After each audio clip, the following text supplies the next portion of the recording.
같이 기도하고 말씀 배우겠습니다. 사랑과 은혜가 풍성하신 하나님 아버지, 죄 가운데 있었던 저희를 주님의 피로 우리의 모든 죄를 사해 주시고 또 우리가 영원한 하나님의 나라에 들어갈 수 있도록 도와주신 감사드립니다. 늘 이 마지막 때에 우리 신앙을 지켜주시고 또 우리를 이끌어 주시고 또 교회 가운데 거하게 해주셔서 우리가 더욱 신앙이 성장할 수 있도록 도와주시고 또 우리를 통해서 우리 가족들, 이웃들이 구원함을 얻을 수 있도록 도와주시옵소서. 삶 가운데 여러 고난이 있고 어려움이 있습니다. 그때마다 참으로 버릴 수 있는 죄를 버릴 수 있도록 도와주시고 더욱 깨끗한 마음으로 주께 나아갈 수 있도록 도와주시고 또 우리를 회복시켜 주시고 또 힘있게 주를 위해 살아갈 수 있도록 도와주시옵소서. 또 정읍교회 더욱 사랑해 주셔서 또 교회를 통해서 많은 일을 주님께서 하고 계십니다. 더욱 함께 해주시고 모든 일이 하나님 은혜 가운데 이루어질 수 있도록 도와주시옵소서. 시종을 주님께 맡기며 예수님 이름으로 기도드렸습니다. 아멘. 로마서 12장을 배우고 있습니다. 로마서 12장.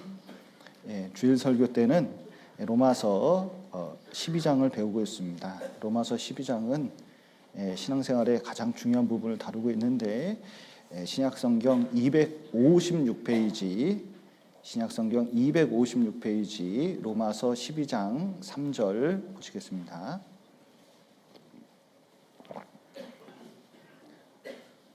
내게 주신 은혜로 말미암아 너희 중 각 사람에게 말하노니 마땅히 생각할 그 이상의 생각을 품지 말고 오직 하나님께서 각 사람에게 나눠주신 믿음의 분량대로 지혜롭게 생각하라. 지금 이제 새로 구원 받으신 분들도 있어서 지난 시간을 좀 정리해 드리면 로마서 1장부터 11장까지는 그 구원에 대해서 설명하고 있습니다. 그래서 구원이 얼마나 중요한지 또 구원에 관한 많은 질문이 있는데 로마서 1장부터 11장까지 보면 그에 대한 모든 해답이 거기에 들어 있습니다. 그래서 우리가 구원받을 때 누구를 통해서 구원을 받죠? 예수님께서 십자가에 죽으셔서 우리 죄를 모두 용서했다는 것을 믿고 구원함을 받는 것입니다. 그래서 그것이 얼마나 이제 중요한지 몰라요. 그런데 이제 구원을 받았으면 어떻게 신앙생활을 해야 되는지 12장부터 16장까지 이제 나타나 있습니다. 특별히 12장의 내용이 신앙생활에서 이제 굉장히 중요하기 때문에 하나하나를 좀 자세히 배우려고 하고 있습니다. 첫 번째 신앙생활을 할 때 가장 중요한 게 1절, 2절에 있는 것이 영적 예배를 얘기하고 있는데 먼저 하나님께서 우리를 위해서 모든 것을 쏟아 부으셨습니다. 자기 몸까지 십자가에서 다 달려 주셨거든요. 그러면 우리는 어떻게 살아야 되냐면 분명히 하나님이 계시고 또 하나님께서 우리를 위해서 희생하신 것이 분명하기 때문에 우리도 하나님을 위해서 우리의 삶을, 그러니까 우리의 몸, 살아있는 몸을 하나님께 드려야 됩니다. 그래서 여기 보면 그 12장 1절에 보면 너희 몸을 하나님이 기뻐하시는 거룩한 산제사로 드리라. 이는 너희에 드릴 영적 예배니라. 이렇게 이제 말씀하셨는데 영적 예배가 뭐냐면 여러분 예배는 이렇게 주일날 와서 이제 여기 시작을 하고 또 좀 이따 말씀을 맞춥니다. 그러면 끝나는 거냐? 그것이 아니라 이것은 하나님께 자기 삶을 드리는 첫 시작으로 이렇게 주일 첫 시간을 이렇게 드리는 것이고 그 다음에 어떻게 해요? 삶 속에서 하나님께 자기 마음과 시간과 모든 것들을 드리는 삶을 그것을 예배라고 하는 겁니다. 그래서 예배를 두 글자로 말하면 뭔지 아셔요? 다른 말로 바꾸면 자기 몸을 드린다. 헌신입니다. 헌신. 그러니까 하나님께 자기 삶을 드리는 게 뭐예요? 예배고 헌신인 거예요. 그게 신앙생활의 기초입니다. 그러니까 많은 사람들이 하나님에 대해서 아무것도 하지 않으려고 그런다면 사실은 신앙생활이 나아질 수가 없어요. 그래서 신앙생활이 나아지려면 어떻게 되느냐? 자기 삶을 하나님께 드릴 마음이 있어야 됩니다. 그래서 어느 날 그 외국에서 헌금을 이렇게 돌렸습니다. 우리는 이제 헌금 소위 잠자리채라고 그러죠. 헌금 주머니 있잖아요. 그거 돌리지 않습니다. 이렇게 헌금 시간 따로 가가지고 이렇게 이제 돌리지 않습니다. 어떤 데는 얘기 들어보니까 그런다 그러더라고요.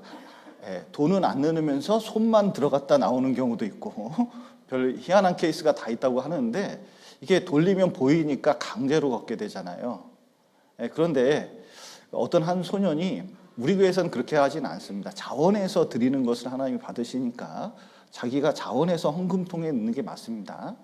근데 어떤 소년이 자기가 이제 드릴 게 없어가지고 정말 하나님께 자기 삶을 드리고 싶다, 뭐라도 드리고 싶다 그러는데 나중에 이제 그 헌금 시간에 자기가 헌금통 위에 올라갔대잖아요.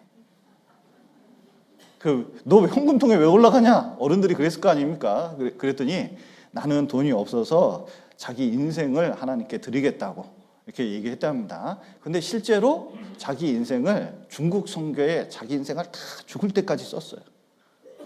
그래서 아주 훌륭한 그리스도인들이 있는데 신앙생활은 뭘 받아내는 게 아니라 하나님께 뭘 받아내는 게 아니라 하나님께 드리는 삶입니다. 그런데 그 헌신이 어떻게 이루어지느냐? 자기 마음만 드리고 자기 생각대로 하면 되느냐? 그것이 아니라 이 하나님이 기뻐하시고 그 온전하신 뜻이 있거든요. 기쁘게 하시고 선하시고 온전한 뜻이 있는데 그 뜻을 분별하면서 사는 거거든요. 근데 그 뜻을 어떻게 분별하면서 하나님 계획대로 하나님 뜻대로 살 수 있느냐? 그 구체적으로 이루어지는 것이 교회예요. 그래서 교회가 굉장히 중요한 것입니다. 세상과 구별될 뿐만 아니라 하나님 뜻이 무엇인지 교회를 통해서 점점 알게 되고 또 교회를 통해서 하나님을 위해서 헌신할 수 있기 때문에 신앙생활은 어렵게 생각할 필요 없습니다. 교회 생활이에요. 그런데 교회와 독립적으로 하나님을 섬긴다. 그거 보면 약간 추상적이고 그리고 하나님과 상관없는 경우도 의외로 많이 있는 경우가 많이 있습니다. 그러니까 교회에 붙어 있는 게 중요한데 교회가 무엇이냐? 여기 보시면 5절 한번 보시죠. 이와 같이 우리 많은 사람이 그리스도 안에서 한 몸이 되어 서로 지체가 되었느니라.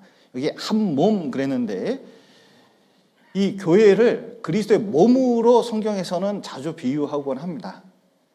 그러니까 고린도전서 1장에 있는 것처럼 진짜 하나님의 교회, 하나님이 인정하시는 교회는 무엇일까? 먼저는 교회는 교회당이 아니에요. 여러분 한나라당, 요즘 한나라당이 없어졌나요? 하도 이름을 자주 바꾸니까. 자, 민주당 그러면 누구 생각나셔요? 생각나는 분이 안 계시고. 국민의힘 그러면 누가 생각나셔요? 일단은 당사가 생각나는 게 아니라 다 뭐가 생각나요? 사람, 정치인들이 생각나잖아요. 그러면 정읍교회 그러면 뭐가 생각나야 돼요? 이상하게 교회당 먼저 생각나잖아요, 교회는. 근데 교회당이 아니라 구원받은 사람의 무리입니다. 그러니까 자 보세요. 가장 중요한 겁니다. 이 교회가 하나님이 인정하는 교회인지 인정하지 않는 교회인지 알아보는 방법이 뭐예요? 어렵지 않습니다. 내가 구원을 받았다면 옆 사람한테 물어보면 돼요. 당신 구원 받았어요? 거듭났어요? 천국에 가요? 그러니까 똑같은 구원받은 믿음이 있어야 그 무리가 뭐냐면 하나님의 교회인 거예요. 하나님이 인정하시는 교회입니다. 성경책 펴놓고 찬송 부르고 그리고 헌금하고 말씀 듣는다 그래서 그게 진정한 교회가 아니에요. 외관생 교회처럼 보이지만 진짜로 거듭난 무리 가운데 있느냐 없느냐는 되게 중요합니다. 그리고 이것이 진정한 교회인지 아닌지 알아보는 중요한 방법이 뭐죠? 자 보세요.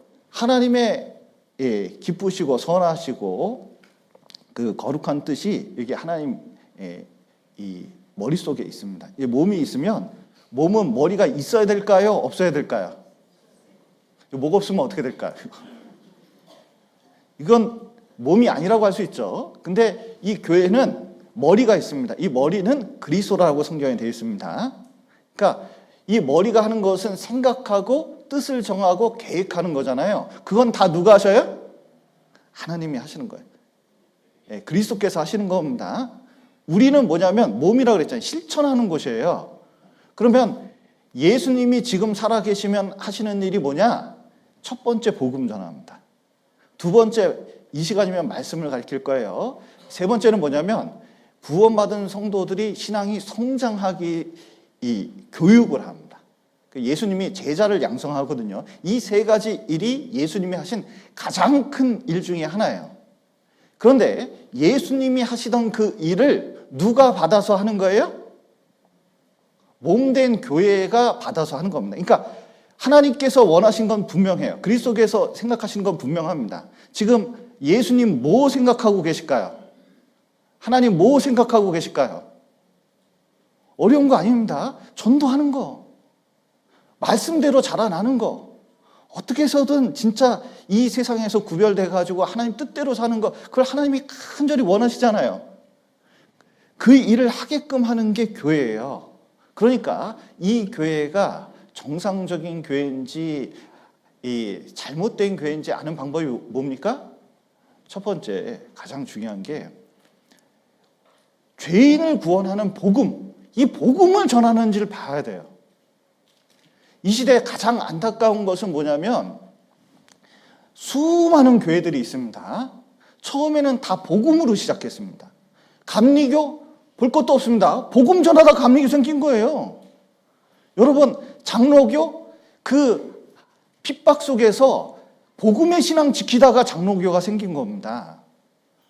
여러분, 침례교 왜 생겼습니까? 구원받은 사람은 침례를 줘서 진짜 그 의미를 되새기면서 주님을 위해서 살겠다고 침례교가 생긴 거거든요. 그러니까 형태만, 이 이름만 다르지 다 복음이 있었어요. 그런데 100년이 흐르고 200년이 흐르고 300년이 흐르고 400년이 흐르고 시간이 흐르다 보니까 교파는 남았는데 놀랍게도 복음이 사라졌어요. 복음 전하는 걸 이렇게 들어보면 우리처럼 전도 집회를 이렇게 일주일 동안 하는 교회가 없습니다. 복음을 전하는 걸 제가 우리나라에 있는 웬만한 교회는 다 뒤져봤습니다. 세계에 있는 유명하다는 교회는 제가 다 뒤져봤거든요. 놀라운 것은 복음을 이 시대에 너무 간단하게 전한다는 거예요. 그러니까 사람들이 어떻게 되냐면 들어도 간단하게 전하면 그걸 깨닫지를 못해요. 여러분, 이 시대에 정말 이 교회가 사람 영혼을 구원하는 그 복음이 있냐 없냐, 그걸 제대로 지속적으로 가르치고 있느냐, 이것은 교회를 분별하는 가장 중요한 것 중에 하나입니다. 두 번째는 말씀대로 전하느냐. 여러분, 사람은 말씀대로 전하는 걸 좋아할까요? 사람 입맛에 맞는 얘기를 듣는 게 좋아할까요? 예. 자, 주일 설교 시간에 신문을 읽어주는 게 좋겠습니까? 성경을 읽어주는 게 좋겠습니까? 예, 웬만하면 드라마를 틀어주는 게 좋겠죠? 근데 자꾸 이 설교도 인본주의, 그러니까 사람에 맞춰서 자꾸 하다 보면 어떻게 되느냐? 말씀이 왜곡돼요. 여러분, 진짜 이 바른 교회를 찾으려면 성경대로 가르치고 있냐, 성도들이 성경을 읽고 있느냐, 그 신앙을 가지고 있느냐, 마음속에 말씀이 있느냐, 이건 되게 중요한 겁니다. 그래서 말씀을 제대로 가르치는 교회가 진정한 교회입니다. 세 번째는 그 안에서 복음을 전하면서 신앙이 참여하고 점점 신앙이 자랄 수 있도록 하는 것이 얼마나 중요한지 몰라요. 그래서 이런 것으로 이제 이 구원을 받으면 이제 자동적으로 뭐냐면은 이 교회에 소속이 된 겁니다. 자, 애가 태어났습니다. 자, 애가 태어나면 이 애는 우리 가족일까요? 가족이 아닐까요? 아니, 엄마 아빠 태어나면 압니까 모릅니까? 이렇게 아기가 태어나면 엄마 아빠 알아요, 몰라요? 눈도 못 떠요. 알긴 뭘 알아요. 맨 2시간마다 젖달라고 징징 싸기나 하지. 그리고 오줌 싸고 똥 싸고 하잖아요. 그러면은 이거 쓸모 있어요, 없어요? 쓸모가 아니라 이거 고생만 시키잖아요. 그래도 이 애는 내 귀한 자식이에요, 가족이에요, 가족이 아니에요. 아유, 가족 중에 얼마나 귀한지 몰라요. 여러분, 구원받으면 정읍교회가 내 교회인가, 이것이 남의 교회인가, 이렇게 오해할 수가 있습니다. 근데 구원받으면 정읍교회는 누구 교회예요? 내 교회예요. 왜냐면 여기에 거듭난 사람이 있고 여기에 나의 가족이 있기 때문에 그렇습니다. 복음으로써 우리를 낳았다고 이제 성경에 되어 있는데, 구원을 받으면 하나님 자녀가 된 거예요. 정읍교회 식구가 된 겁니다. 뭐 굳이 어떤 분은 오셔서 등록한다고 그러시는데, 우리는 등록 제도가 없어요. 왜냐면 구원받으면 하나님이 알아서 생명책에 쓸까요, 안 쓸까요? 쓰기 때문에 등록은 하나님이 알아서 하셔요. 인간이 아무리 교회 등록 이름 쓴다고 해서 천국에 갈까요, 안 갈까요? 중요한 것은 이름을 쓰냐 안 쓰냐, 등록되느냐 안 되느냐가 중요한 게 아니라 천국에 내 이름이 써져 있느냐, 이게 되게 중요한 거잖아요. 구원받으면 되는 겁니다. 그러면 식구가 되는 거예요. 그래서 이 몸을 보면 참 신기하잖아요. 저는 정말 이 인체는 너무 신기해요. 자, 보세요. 이 머리카락부터 저 발톱까지 쫙 있는데 이게 다 세포로 이루어졌습니다. 어떤 세포는 단단하고 어떤 세포는 여기 꺼멓고 어떤 세포는 막 이렇게 이빨도 형성하고, 참 이게 신기하잖아요. 그런데 재미있는 것은 이 머리카락하고 이 손톱하고 이 살들이 다 틀릴 것 같은데 똑같은 게 하나 있어요. 뭐가 똑같을까요? DNA가 똑같아요. 참 신기해요. 이게 이 세포를 분석해서 DNA 추출하는 거 이런 거 보면요, 어떻게 DNA가 그렇게 기다란 것이, 그렇게 복잡한 것이 세포마다 다 똑같을 수 있을까? 그건 진짜 신비입니다. 그런데 구원받은 사람은 어떠냐? 이게 구원받은 게 다 똑같아요. 그런데 이 몸된 세포 중에서 뭔가 잘못된 세포가 자라요. 이게 독립적으로 자라는 세포가 있습니다. 그 뭘까요? 암이에요. 이게 세포가 똑같으면 그게 연결이 됩니다. 그러면 이게 정상적으로 작동을 하게 돼 있어요. 여러분, 이 세포 그리고 지체가 있는데 이 몸이 어떻게 정상적으로 되는지를 보여주고 있습니다. 같은 믿음이 있으면 연결이 되라는 겁니다. 연결이. 여러분, 연결되지 않은 지체는 어떻게 돼요? 자, 보셔요. 제 손 얼마나 고와요. 어떤 분은 이래요. 고생도 안 해봤구만. 예. 그런데 이렇게 고와도 이거 손 탁 잘라가지고 쟁반에 탁 넣으면은 고와요, 징그러워요? 예, 징그러워요.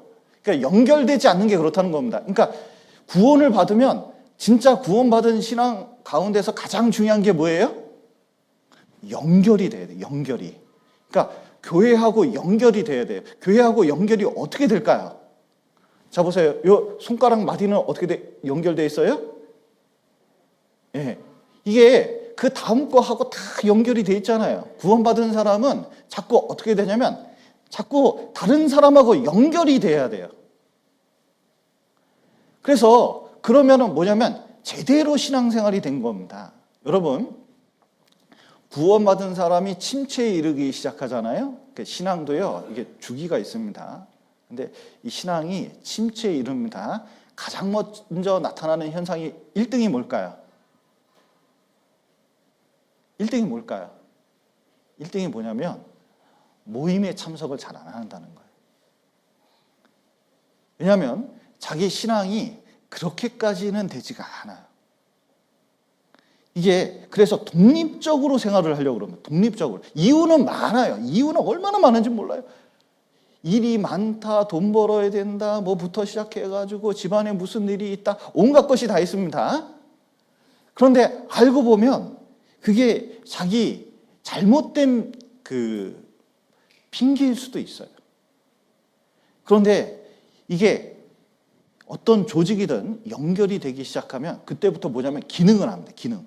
부실해도 기능을 하기 시작합니다. 자, 이 몸된 교회 안에서 이 몸이 정상적으로 작동하려면 가장 중요한 것은 연결이 될 뿐만 아니라, 자 보세요. 손은 달려 있어야 됩니까? 기능을 해야 됩니까? 이게 달려 있으면 이걸 뭐라 그러죠? 움직이질 않아요. 달려 있는데 움직이질 않습니다. 그러면 어떻게 보면 장애가 생긴 거잖아요. 여러분, 교회도 마찬가지입니다. 붙어 있기만 하면 안 돼요. 기능을 해야 됩니다. 그 기능을 뭐라 그러면 봉사라 그러는 거예요. 그래서 구원받은 이후에는, 자 보세요. 엄마가 있는데 이 생산의 능력을 가져서 자식을 계속 낳아요.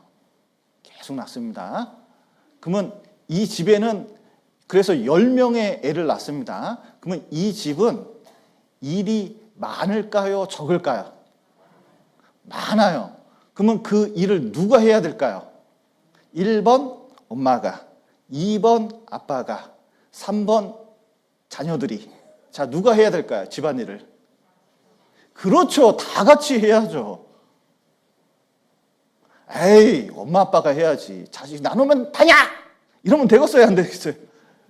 그게 아니라 이건 다 같이 해야 되는 거잖아요. 자, 교회 일은 누가 해야 될까요? 1번 목사님, 2번 임원, 3번 성도들. 누가 해야 될까요? 다 같이. 자, 몸은 자, 작동하는, 기능하는 기능하지 않아도 되는 지체가 있을까요? 그런 건 없어요. 그러니까 성경에서는 하나님께서 뭐라고 하시냐면, 구원을 받으면 하나님께서 모든 사람에게 뭘 준다? 은사를 주신대. 은사. 저번에 이제 목사님 오셔서 말씀하셨는데, 은사를 다른 말로 하면 전리품이에요.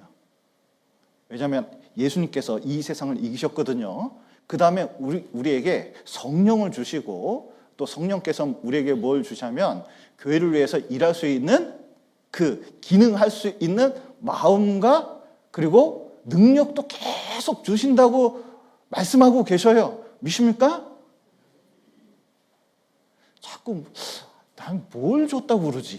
이런 분이 있을 수 있는데 하나님은 분명히 뭘 주셔요. 그러면 그걸 가지고 어떻게 하느냐? 그 하나님께서 주신 은사는, 자 보세요. 줬는데 내가 안 쓰면 어떻게 돼요? 사장됩니다. 근데 조금 받았는데 그걸 쓰면 어떻게 되는지 아세요? 점점 기능이 좋아져요. 여러분, 운전면허증 따는 경우가 있죠. 운전면허증 땄습니다. 그런데 이걸 장롱에다가 집어넣습니다. 오랫동안. 너무 오랫동안 넣어놔가지고 20년 됐어요. 근데 어느 날 문득 생각이 들었습니다. 나도 몰아야겠다. 따자마자 넣어놨는데 드디어 이제 면허증 꺼내가지고 몰아야겠다. 이렇게 결심을 했습니다. 자동차를 몰 수 있을까요? 몰 수 없을까요? 왜냐하면 근데 다시 배워야 돼요. 자격증은 있지만. 그런 것처럼 여러분, 구원받은 이후에는 자기가 하나님 안에서 신앙이 정상적으로 성장하려면 여러분, 기능해야 되고 봉사를 해야 됩니다. 그래서 그러면서 신앙이 자라나는 거예요. 예수님께서는 자기가 겸손하고 온유하다고 말씀하셨습니다. 그런데 나를 배우려는데 어떻게 하고 배우라고 하셨죠? 나의 멍에를 메고 내게 배우라고 말씀하셨어요. 이게 신앙은 이상하게 짐이 없잖아요. 아무 짐이 없잖아요. 그러면 자유롭잖아요. 그 시간도 아낄 수 있잖아요. 그러면 돈도 아낄 수 있잖아요. 그러면은 신앙이 그 자유로운 상태에서 잠깐 자기 마음대로 이렇게 하면은 신앙이 엄청 좋아질까요? 오히려 자꾸 세상 쪽으로 가게 될까요? 이상하게 죄 쪽으로 다가가게 됩니다. 희한해요. 여러분, 봉사를 하면 주를 위해서 사실 뿐만 아니라 죄를 막아줘요. 그리고 성장하게 됩니다. 여러분 보십시오. 결혼을 했습니다. 자녀를 낳았습니다. 그러면 가정이 세워진다는 게 뭐죠? 어떻게 하면 가정이 세워집니까? 이런 겁니다. 아이고, 남편은 결혼은 했지만 나는 본업이 날라리요. 그래서 막 돌아다닙니다. 그리고 아내는 어떻게 하냐면 내 본업은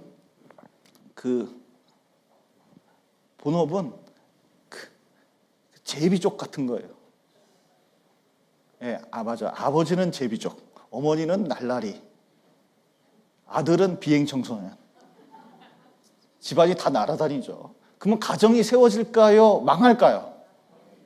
망하죠. 이게 자 보셔요. 남편은 남편 역할을 하고 아내는 아내 역할을 하고 그리고 자식은 자식 역할을 할 때 이 가정이 어떻게 돼요? 그 기쁨은 이루 말할 수가 없어요. 여러분, 이 교회도 마찬가지입니다. 이 교회 가운데에서 자기가 어떤 기능을 하고 그 자기 성도로서 어떤 봉사자로서 역할을 하잖아요. 그러면요, 교회가 아주 그 안에서 기쁨이 있게 돼요. 그래서 이 교회 안에서는 이 봉사가 되게 중요한 거예요. 그리고 자기가 온전해지는 겁니다. 신앙이 성장하는 발판이 되는 겁니다. 그리고 그 교회 가운데서 보호가 되는 거예요. 그래서 각자 성경에서는 봉사를 하도록 권면하고 있는 겁니다. 여기 한번 보시죠. 6절 보시죠. 우리에게 주신 은혜대로 받은 은사가 각각 다르니 혹 예언이면 믿음의 분수대로, 혹 섬기는 일이면 섬기는 일로, 혹 가르치는 자면 가르치는 일로, 혹 권위하는 자면 권위하는 일로, 구제하는 자는 성실함으로, 다스리는 자는 부지런함으로, 긍휼을 베푸는 자는 즐거움으로 할 것이니라. 예. 여기 말씀에 보면 교회 안에 많은 지체가 있고 각자 일이 다 있다는 겁니다. 그래서 그 연결돼서 열심히 살라는 거예요. 그런데 이 봉사를 할 때 진짜 중요한 게 있습니다. 진짜 중요한 게 있어요. 그게 뭐냐면 3절에 있는 내용인데 오늘은 이 말씀을 배우고자 하는 겁니다. 3절. 내게 주신 은혜로 말미암아 너희 중 각 사람에게 말하노니 마땅히 생각할 그 이상의 생각을 품지 말고 오직 하나님께서 각 사람에게 나눠주신 믿음의 분량대로 지혜롭게 생각하라. 여러분, 각자 교회를 통해서 하나님께서 일을 나눠주시고 그 분량이 있습니다. 그리고 이 은사를 나눠주셔요. 그런데 그때 가장 필요한 게 마땅히 생각할 그 이상의 생각을 품지 않아야 됩니다. 무슨 뜻이냐? 이게 겸손이 필요하다는 거예요. 여러분, 봉사를 할 때 봉사하는 것 자체도 중요하지만 이 교회 가운데서 가장 중요한 것이 뭐냐면 겸손입니다. 지금 이제 그 어떤 분이 그림을 그리셨어요. 진짜 잘 그렸습니다. 예수님께서 이게 발을 씻는 그림을 그리셨거든요. 저 하나는 꼭 사고 싶다는 생각이 좀 듭니다. 나오면 한번 나중에 프린트해서 주신다 그러는데 내가 꼭 한번 사서 걸어놓고 말 거야. 그런 생각이 좀 들었거든요. 왜냐하면 진짜 신앙생활의 가장 기초가 되고 중요한 게 무엇이냐? 그건 누가 뭐래도 겸손입니다. 특히 봉사할 때도 가장 기초가 되는 게 뭐냐면 이 겸손이거든요. 특히 예수님께서 우리를 구원하실 때, 세상에 오실 때 어떻게 오셨는지 잘 생각해 보십시오. 예수님이 이 땅에 오실 때 어떻게 오셨어요? 하늘 보좌에서 이 땅에 내려오실 때 저 같으면 제가 만약에 이 땅에 내려온다. 하늘 보좌에서 이 땅에 내려온다. 그러면요. 일단 오색무지개 띄웁니다. 참 오색무지개 띄우고 구름 아주 신선하게 아주 하얗게 띄운 다음에 위에서 막 진짜 찬양 소리 들리듯이 쫙 하고 오색 구름 타고 탁 내려올 거예요. 그러면 어떻게 될까요? 사람들이 우러러 보면서 다 섬길 수 있지 않아요. 그런데 하나님께서 우리를 구원하실 때, 자기를 나타나실 때 그렇게 안 하셨어요. 어떻게 하냐면 그 보좌를 버리고 이 땅에 내려오실 때 내려오시는데 정상적인 어떤 과정을 통해서 태어난 게 아니라 세상에 이동을 할 때 그리고 가장 가난한 집에서 그리고 이 다른 집에 가서 이 여관을 구할 데가 없어서 마구간 같은 데 구했는데 구유에 났잖아요. 여러분, 아기가 태어나는데 이 구유, 말죽통, 소죽통에서 이렇게 애를 낳는 경우가 있습니까? 그러기 쉽지가 않잖아요. 그러니까 예수님께서 이 땅에 오실 때 가장 낮은 데까지 내려왔거든요. 그리고 나중에 제자들 앞에서는 여러분 죽기 직전에 가장 중요한 말들을 많이 하시잖아요. 그런데 제자들을 불러놓고 철저하게 교육시켰습니다. 맨 처음에는 자꾸 이제 예루살렘 올라가서 한 자리 찾아야 할 거라고 제자들은 자꾸 상상력을 펼치면서 자기가 앞자리 갈 것처럼 막 권력투쟁 비슷하게 했습니다. 그런데 예수님께서는 어린아이 딱 데려다가 어린아이 같아. 우리는 섬김을 받으려고 온 것이 아니라 섬기려고 왔다. 어린아이 같아야 된다. 낮아져야 된다. 실물 교훈을 보여줬을 뿐만 아니라 죽는 그 당일에도, 잡혀 죽는 그 당일에도 제자들이 이 식당에 들어갔는데, 숙소에 들어갔는데 아무도 발을 안 씻겨요. 그러니까 오죽했으면 밥 먹다가 세상에 수건을 허리에 두르고 제자들의 발을 다 씻겨주잖아요. 낮아진 겁니다.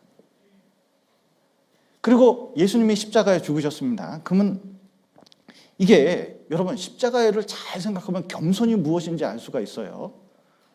여러분 우리 구원할 때 예수님이 교만하게 만약에 우리를 구원해 줬다면 어떻게 할까요? 내가 니들을 위해서 죽는 거야. 어찌 그렇게 죄만 짓고 사냐. 어휴, 지질이 못난 것들. 이러고 죽었을 거예요. 그런데 예수님께서는 죽을 때도 어떻게 죽으셨어요? 완전히 겸손하게 죽었습니다. 그러니까 이 땅에 오셔서 우리를 구원하는 그 봉사 일을 할 때 아주 겸손하게 십자가의 일을 이루셨다는 걸 알 수가 있어요. 그래서 예수님은 겸손의 왕입니다. 겸손이 무엇인지 가르쳐주고 있는 거예요. 구원하는 일을 할 때 진짜 낮아져야 된다. 겸손해야 된다. 그는 겸손을 통해서만 이루어진다는 것을 성경이 보여주고 계신 겁니다. 그러니까 이 봉사는 구원하는 일이잖아요. 근데 교회 안에서 있는 모든 일을 할 때, 모든 봉사를 할 때 가장 중요한 것은 여러분 교만이 조금이라도 나오잖아요. 그러면 봉사가 망치는 수가 있어요.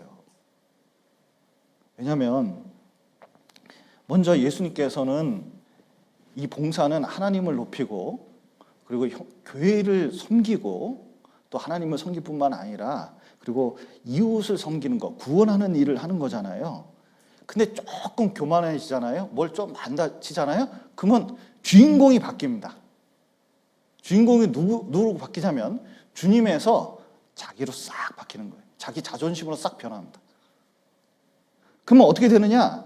자기 능력을 과시하게 돼요. 자기 은사를 과시하게 됩니다. 내가 어떤 사람인지 알아? 구원받은 지 지금 50년이 돼버렸어.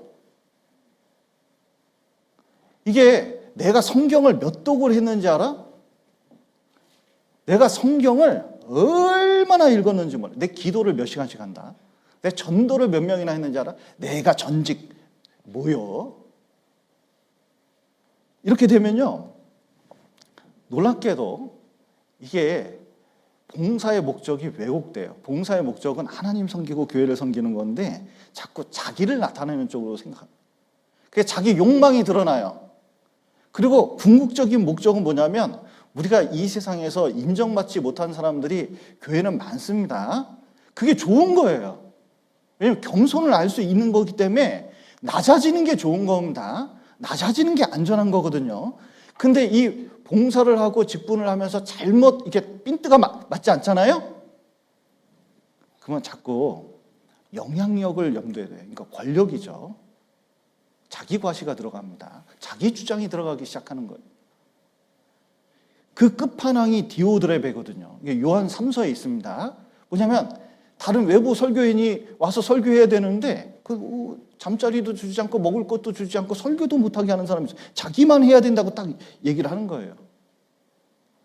여러분, 그런 사람들의 가장 큰 특징이 다른 사람이 자기를 칭찬해주고 다른 사람들이 자기 말을 듣고 내 생각대로 교회를 만들려고 하는 특징이 생겨요. 그리고 자기가 딱 드러나는데 여러분 이런 사람들이 말을 하기 시작하잖아요.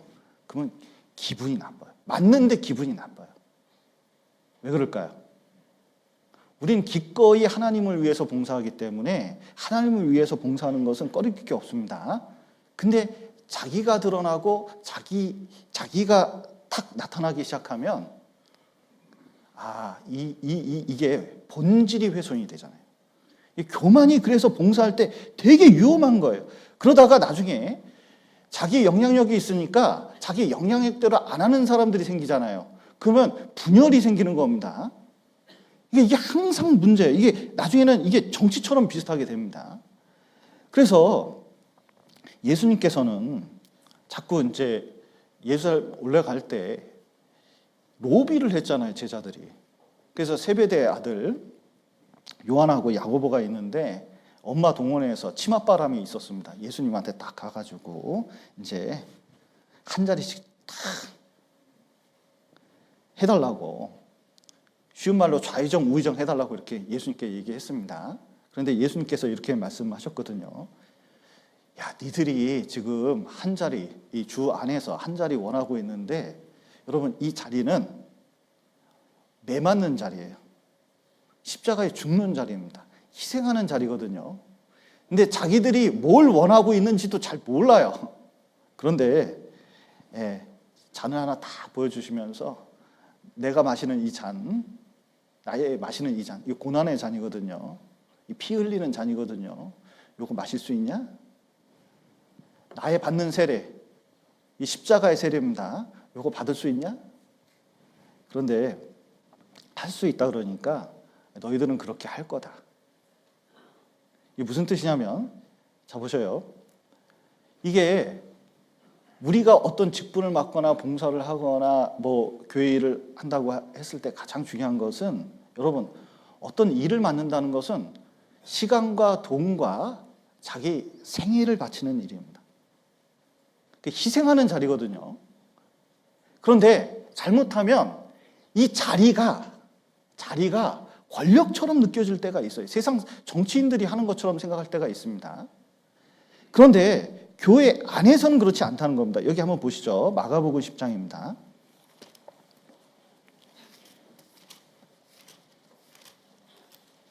마가복음 10장 42절.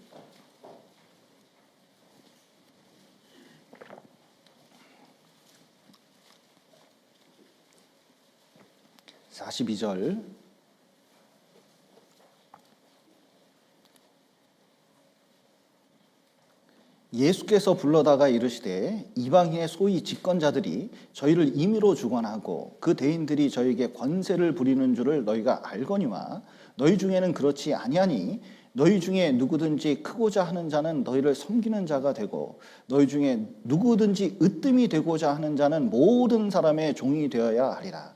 인자에 온 것은 섬김을 받으려 함이 아니라 도리어 섬기려 하고 자기 목숨을 많은 사람의 대속물로 주려 함이니라. 예. 이게 성숙치 못하잖아요.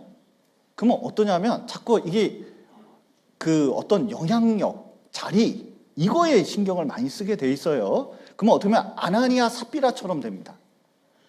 자기 재산 절반이나 드렸습니다. 하나님께. 헌금 재산 절반 하면요, 이건 칭찬받아 마땅해요. 근데 문제는 뭐냐면 자기 온 재산을 다 바친 것처럼 얘기를 했습니다. 본인이 스스로 입을 그렇게 뗀 거예요. 그러니까 교회에서는 칭찬할 만한데 하나님께서는 베드로에게 알려줬습니다. 절반만 바쳤는데 죽이라는 거예요. 그래서 헌금 바치고 이게 다 낸 거냐고 물어보니까 다 냈다고 그랬습니다. 그런데 어떻게 사단이 충만해가지고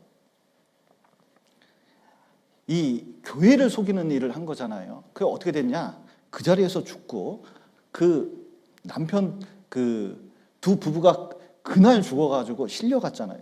왜 그런 일이 있냐면 이게 자리가 중요한 게 아니다. 교회를 속이는 게 얼마나 큰 문제가 되는지를 알려주려고 하는 겁니다. 여러분, 교회에서 어떤 일을 할 때 가장 중요한 것은 섬기는 자세가 필요해요.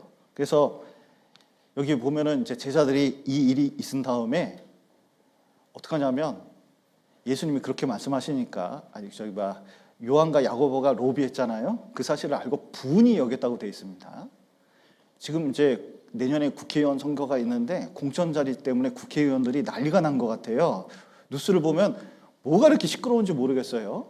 그러면은 자, 자리가 중요합니까? 국민을 섬기는 게 중요합니까? 여러분, 정치를 하려면 국가가 중요합니까? 내 자리가 중요합니까? 예. 자리가 중요합니까? 국민이 중요합니까? 이게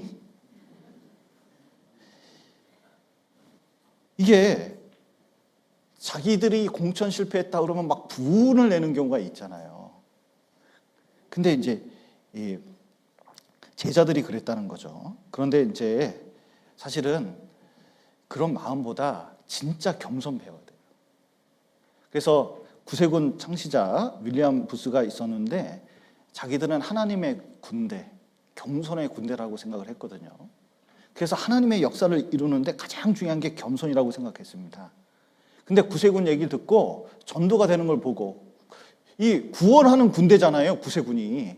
그러니까 이 사무엘 프랭글이라는 사람이 너무 감동을 받아서 자기가 큰 교회 담임 목사였거든요. 그거 버리고 구세군처럼 진짜 구원하는 일에 앞서겠다 해가지고 영국으로 건너와서 구세군 이제 입대를 했습니다. 그런데 입대하고 윌리엄 부스가 딱 보니까요, 당신은 너무 높은 자리에 많이 있어가지고 일단은 구두나 먼저 닦으소 해가지고 구두를 닦는데 이게 한 달 동안 내내 구두만 닦는 거예요. 구두 자꾸 닦으니까 무슨 생각이 되면 내가 이러려고 여기 왔나 갈까 이런 생각이 들었대요. 그런데 어느 날 가만히 생각해 보니까 구두 닦다 보니까 예수님도 제자들의 발을 씻겼잖아요. 그게 어떤 심정일까 가만히 생각을 해보니까 아하, 자리가 중요한 게 아니구나. 낮은 자리에서 섬기는 것 그 자체가 어떤 직분보다 가장 중요한 거구나. 다른 사람은 구두 닦는 게 이게 다른 사람한테 복음 전할 때 번쩍번쩍하는 구두가 있으면 얼마나 마음을 써서 전도하는지 알게 되니까 다른 사람이 무엇을 필요로 하는지 또 겸손했을 때 그 사람을 사랑하는 거잖아요. 섬기는 거니까. 사랑은 겸손한 자세에 나온다는 걸 이 사람이 확실히 깨닫고 어떻게 되냐면 그때부터 이제 구두를 닦을 때 옛날에는 대충 이렇게 닦았거든요. 그 다음부터 물광 불광 해가지고 가능하면 번쩍번쩍 이렇게 열심히 닦을 때입니다. 그랬더니 윌리엄 부스가 그 모습을 보고 드디어 당신이 전도할 때가 됐다고. 그리고 나중에 이제 미국 구세군 총책을 맡겼거든요. 왜냐하면 섬기는 자세가 안 되면 직분을 받아도 금방 교만해지기 때문에 그렇습니다. 그래서 이 교만하면 위험합니다. 왜냐하면 자기한테도 위험하고 공동체도 깨요. 그 대표적인 사람이 성경에 뭐 교만한 사람 많이 있는데 아비멜렉이죠. 사사기 9장에 보면 아비멜렉이라는 사람이 나옵니다. 그런데 이 아비멜렉은 기드온이라는 기드온과 300용사로 굉장히 유명한 사사시대 때 기드온이 그 대적들을 쫙 물리쳐가지고 진짜 나라가 안정됐습니다. 근데 그 속에서 나라가 안정되고 자녀를 많이 낳는데 70명, 도합 70명을 낳거든요. 그런데 그 중에 하나가 첩의 소생이 있었습니다. 그 아비멜렉이 있었는데 기드온도 첩의 소생이에요. 근데 자기는 진짜 하나님을 위해서, 이스라엘을 위해서 자기 모든 능력을 헌신하는 삶을 살았습니다. 그 70명의 아들들이 그걸 배웠어요. 그러니까 70명 중에 기드온이 거의 왕처럼 사사지만 추앙받고 있었기 때문에 이 중에 권력을 나눌 사람들이 많이 있었는데도 아버지한테 그것을 배웠으니까 그렇게 권력에 욕심이 없었습니다. 뭐 사사가 된다든지 왕이 된다든지 그런 욕심이 없고 자기 역할을 충실히 하면서 살았거든요. 근데 아비멜렉은 달랐어요.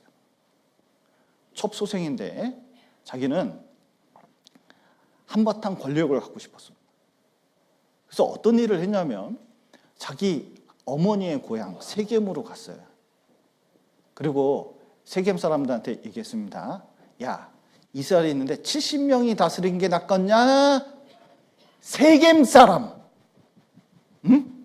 나를 밀어주는 게 좋겠냐? 우리 어머니가 세겜 사람이다. 잉? 한 사람 통치를 받는 거 낫겠냐? 뭘 조정한 거죠? 지역 감정. 그리고 뭘 강조한 거죠? 혈연. 지금도 정치할 때 이게 얼마나 중요한지 몰라요. 내 세겜 사람이다. 세겜은 넓은 지역이었거든요. 그 다음에 뭘 받아요? 정치하려면 뭐가 필요합니까? 머니 해도 머니잖아요. 자, 은 좀 내라. 은 70세겔인가? 많이 받아가지고 이거를 가지고 깡패들한테 갑니다. 조폭한테 가요. 그리고 우리 형제들을 다 죽이라는 거예요. 70명 다 모아가지고 잔치 벌인다고 모아가지고는 그날 반석에서 다 쳐 죽입니다. 그리고 자기가 왕이 됐음을 선포해요. 그 엄청난 일을 벌인 거죠. 근데 요담이라는 어린 자식이 있었는데 이상하게 눈치가 딱, 하나님의 사람이 틀림없죠. 눈치가 딱 있었습니다. 아, 저 사람 보통 사람이다. 저렇게 모을 때는 뭐가 문제가 있다. 그리고 스스로 숨었거든요. 그러니까 안 갔다는 뜻입니다. 근데 살아남은 다음에 이 세겜은 두 산이 있어요. 근데 이 에발산이 하나 있고 갑자기 이름을 까먹었습니다. 갑자기 이게 하여튼 이렇게 두 산이 언덕에 있는데 그 꼭대기에서 얘기하면 소리가 스피커처럼 들립니다. 그러면서 비유를 해요. 여기 나무가 넷이 있는데 감람나무 하나가 있다. 그런데 나무들이 와가지고 이게 대중과 욕망을 상징합니다. 와가지고 뭐냐면 자꾸 이제 기드온 자식들에게 뭐라고 했습니까? 정권 잡아, 정권 잡아. 요구를 한다는 거예요. 근데 감람나무가 많은 나무가 와서 얘기할지라도 나는 이 기름을 가지고 하나님께 영광이 되고 사람에게도 영광스러운 그 선한 일을 하는데 내가 이 직분 버리고 딴 데로 가겠냐? 아, 그리고 그래서 무화과 나무한테 갔습니다. 무화과 나무한테 너 이거 한 자리 해라고. 우리들의 왕이 되라고, 나무의 왕이 되라고 얘기했습니다. 그랬더니 무화과 나무가 뭐라고 하냐면 나한테 이 무화과가 나서 이 달콤한 열매를 사람들에게 제공을 하는데 이걸 버리고 내가 그걸 하겠냐. 포도나무한테 가서 얘기했습니다. 포도나무가 뭐냐면 사람들에게 이거 가지고 술을 만들어 주는데 사람들을 기쁘게 하는 술. 여러분 이제 술이라고 하면 술 먹어도 되는구나 이렇게 오해할 수 있는 분이 있어서 옛날에는 이 포도주를 음료로 사용했습니다. 근데 기쁘게 하는 포도주가 음식 먹을 때 쓰는 이 포도주가 있는데 그거 놔두고 내가 딴 일을 하겠냐? 가시나무한테 갔습니다. 그랬더니 여러분 가시나무의 특징이 뭐죠? 가시나무는 장식용으로 쓸 수가 없어요. 이 가시나무는 화목으로 쓰기도 불편합니다. 금방 타버리잖아요. 화목도 제대로 못 써요. 이 가시나무 가지고 건축자재를 쓸 수가 없습니다. 쓸데없는 나무가 가시나무예요. 그러니까 그리고 가시나무의 특징은 뭐냐면 다른 사람에게 줄 수 있는 게 아무것도 없어요. 그러니까 내적인 어떤 능력이나 마음 자체도 없는 사람이 있을 수 있습니다. 가시나무예요. 근데 가시나무는 가시가 있잖아요. 찌르는 역할을 합니다. 찌르는 건 엄청 잘해. 그런데 이 가시나무는 잘 퍼지는 특징이 있거든요. 쫙 퍼지면서 나무들이 왕이 되라고 했더니 다 내 밑으로 와. 내 그늘 밑으로 와. 내 영향력 밑으로 와. 안 오면 이 가지를 퍼쳐가지고 싹 살라버릴 거예요, 불로. 이 여름에 가시나무는 마르거든요. 그러면 이제 기온이 높잖아요. 자연 발화됩니다. 그 자연 발화되면 자기도 너무 잘 타는데 주변 나무도 다 태워요. 그러고 나서는 어떻게 되냐면 이 아비멜렉을 이 가시나무로 비유한 겁니다. 그래서 세겜 사람들한테 경고를 했어요. 그리고 아비멜렉이 어떻게 죽을지도 경고를 했습니다. 그런데 가알이라는 사람이 나타나가지고 나중에 3년 정권 잡은 다음에 가알이라는 사람이 나타나서 또 어떻게 하느냐? 야, 아비멜렉은 반쪽만 세겜 사람이잖아. 내가 누구냐? 오리, 진알. 그러니까 이 아비멜렉이 썼던 방법을 그대로 쓰는 거예요. 그래가지고 이제 뭐냐면 반역이 일어났다는 얘기를 들으니까 아비멜렉이 가만히 있을 수가 없잖아요. 전쟁이 일어났습니다. 전쟁이 세겜까지 딱 들어가가지고 이 큰 망대가 있었는데 그 망대 사람들이 다 올라가서 피신을 했어요. 그런데 이 아비멜렉이 큰 나무 가져다가요 밑에다가 놨습니다. 그리고 자기 군대를 동원해가지고 그 밑에 나무를 옮긴 다음에 불을 내가지고 그날 1000명을 죽였어요. 태워서. 얼마나 잔혹한 사람입니까? 그런데 그 다음에 지역이 생각이 안 나네. 이름이 뭐더라? 데베스였나?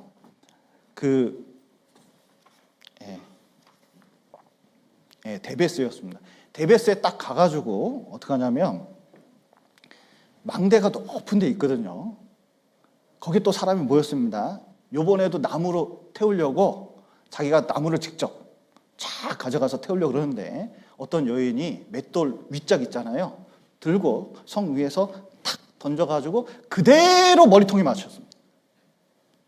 그래서 머리가 깨져가지고 죽기 직전에 이러니까 작은 병사한테 가르쳐서 찔러서 자기 죽이라는 거예요. 왜냐하면 여자한테 죽으면 큰 수치거든요. 그 소문 안 나게 하려고 자기 찔러 죽이라는 거예요. 그리고 철저하게 망했습니다. 여러분, 여기서 볼 수 있는 게 무엇이냐면 이게 자기 자리 지킨 사람들이 얼마나 소중하고 마땅히 자기 분량을 지키려고 하는 사람이 있습니다. 주를 위해서, 이웃을 위해서 쓰려고 하는 사람이 있죠. 가시나무는 그게 아닌 거예요. 그래서 결국은 그 교만이 자기를 반드시 찌릅니다. 여러분, 자 보세요. 가시나무가 막 뻗쳐서 가시가 있지만 나중에 그것을 통해서 자기한테 다 돌아오게 돼 있습니다. 걱정하지 마세요. 그런데 진짜 이 겸손은 자기 자리 지키면서 꿋꿋이 자기 일을 해야 되는 거예요. 우리는 겸손이 필요한, 봉사할 때 겸손이 필요한 이유가 있습니다. 먼저는 여기 고린도전서 9장을 한번 보시죠.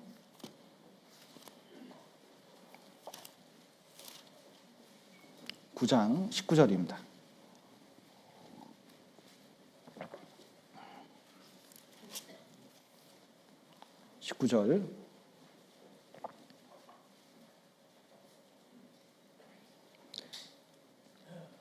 내가 모든 사람에게 자유하였으나 스스로 모든 사람에게 종이 된 것은 더 많은 사람을 얻고자 함이라. 여러분, 우린 자유자고 마음대로 살 수가 있습니다. 근데 문제는 뭐냐면은 스스로 종이 됐어요. 이유는 뭐죠?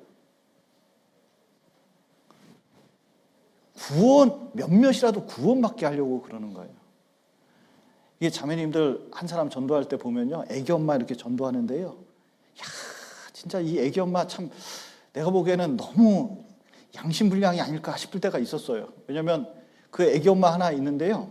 그 서울에 있을 땐가 애기 엄마 하나 있는데 막 전도하려고 자매님들이 얼마나 애를 쓰는지 몰라요. 전도 집에서 이렇게 애 봐주면서 한 분은 애 봐주고 한 분은 비디오 틀어주고 한 분은 설거지 해주고 먹을 것도 해주고 일주일 동안 같이 이렇게 들으면서 하는 거예요. 그러면은 어떻게 구원을 받아야 되잖아요. 그러면 잘 아직 모르겠대요. 그럼 또 나중에 날 잡아서 또 어떻게 해요? 집안이 좀 더러워질 때가 있어요. 그러면 또 말씀 듣겠대. 그러면 또 청소해주고 또 밥해주고 또 봐주고 해가지고 또 일주일 말씀 듣습니다. 그러면 또 구원이 약간 안 됐어요. 그러면 또 한참 지나면 또 집안이 더러워졌습니다. 그러면 어떻게 해요? 또 말씀 듣겠다. 아, 참, 네, 진짜, 막 듣는 사람이 근데 자매님들 참 묻어나져요. 그래도 구원받을 수 있다고 막 해가지고요. 몇 번 했는데 진짜 구원을 받았어요. 야, 그거 제가 보고 반성이 많이 됐습니다. 야, 내가 그렇게 판단할 건 아닌데 진짜 사람이 얼마나 낮아져서 이렇게 섬기려고 하면 사람이 저렇게 구원받냐. 저렇게 한 것은 이거는 구원받게 하기 위해서 낮아진 거예요. 여러분, 자식 하나 사람 만들려면 부모가 어떻게 해야 돼요? 너무 권위적이면 이상하게 자식이 말을 잘 안 들어요. 막 이 엄마들의 특징이 뭐냐면 자꾸 자기 꾀를 써서 이 아들 같은 경우는 만들어 버리려고 하는 경우가 있거든요. 그러면 아들이 자기 꾀로 만들어집니까? 잘 안 만들어집니까? 잘 모르시는데 아들은 엄마보다 한 수 위에요, 항상. 자식들은. 근데 엄마들은 착각을 해요. 얘는 나보다 한 수 아래다. 이렇게 착각하는 경우가 많아요. 근데 놀라운 것은 부모가 겸손할수록 진짜 자꾸 이게 부모가 겸손하다는 것은 자기가 겸손하니까 자녀를 귀중하게 여기잖아요. 그러면 자식도 그거 알아요. 그러면 다른 방향으로 잘 안 가요. 희한해요. 이게 존중하는 게 그렇게 중요해요. 그리고 여러분, 겸손할수록 은혜가 있습니다. 여기 한번 보시죠. 베드로전서.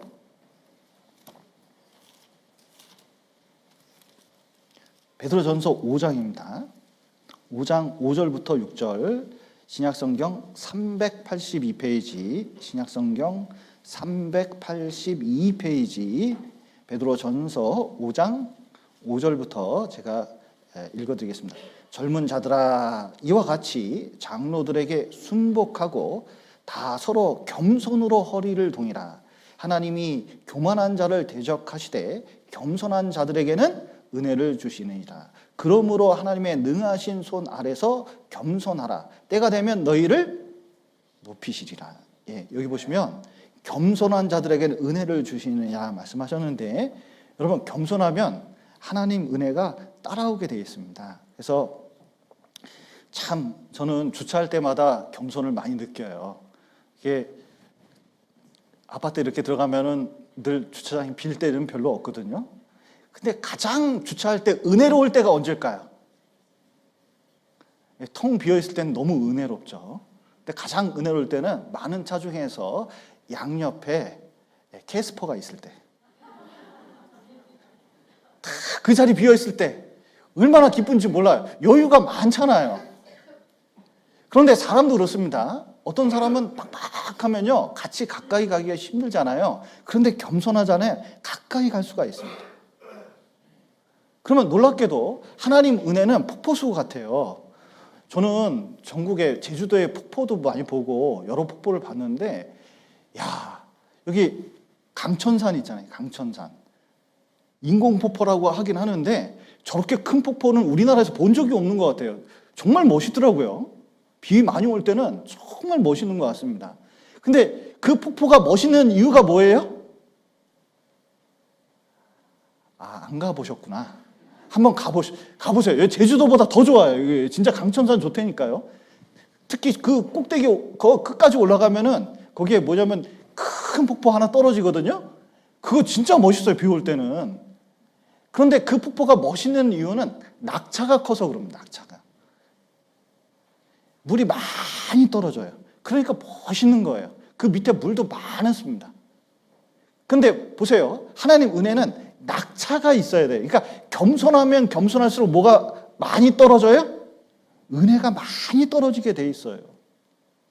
그리고 사람도 그 은혜를 느끼게 돼 있습니다. 그러니까 사람들이 모이게 돼 있어요. 그를 통해서 뭐냐면 하나님께서 이상하게 역사를 해요. 그리고 놀라운 것은 겸손한 자가 보호를 받는다는 거예요. 여기 보면 여기 5장 6절에 보면 그러므로 하나님의 능하신 손 아래서 겸손하라. 때가 되면 너희를 높이시리라 그랬는데, 여기 하나님 손 아래에서 그렇잖아요. 촛불이 바람이 불어도 이렇게 손으로 막아주면 지킬 수 있는 것처럼, 놀랍게도 많은 세상 풍파가 있고 흔들리는 불꽃처럼 우리는 살고 있습니다. 그런데 하나님께서 우리를 이렇게 손 아래에서 보호해 주시는 게 있거든요.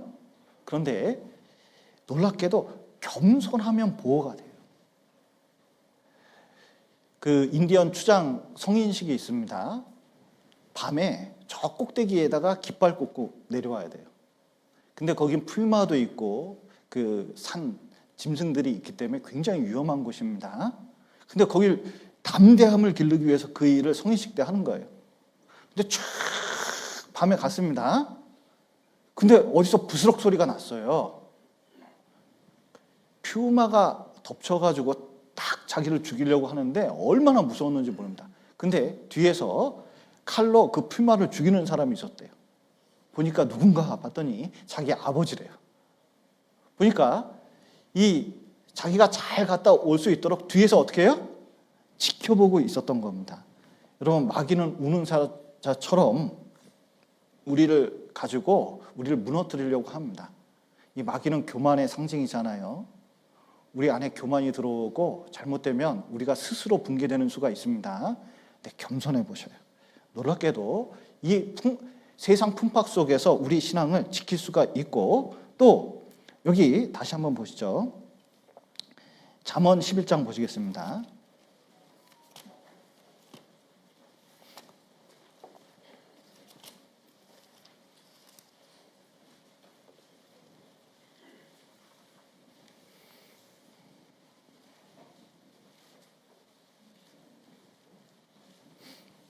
잠언 11장 구약성경 920페이지 11장 20절입니다. 11장 20절입니다. 교만이 오면 뭐도 오죠? 욕도 오거니와 겸손한 자에게는 뭐가 있다고요? 지혜가 있느니라. 이 로마서에도 지혜롭게 생각하라고 말씀하셨는데, 여기 보시면 이상하게 작고 잡혀먹기 좋은 짐승들이 있습니다. 개미, 사밤, 메뚜기, 도마뱀 뭐 이런 것이 있는데, 잠언 성경에 보면 이것들이 땅에 작고도 지혜로운 넷이라 그랬거든요. 왜냐하면 자꾸 뭘 의지해요. 의지하면 이 사람이 되게 똑똑한 거예요. 저는 그 올림픽 공원이 있습니다. 올림픽 공원에 산책을 이제 자주 가곤 했는데, 거기 가다 보면 신기해요. 거기 올림픽 공원에 동물들이 몇몇 사는데 토끼가 누가 풀어놨는지 토끼가 삽니다.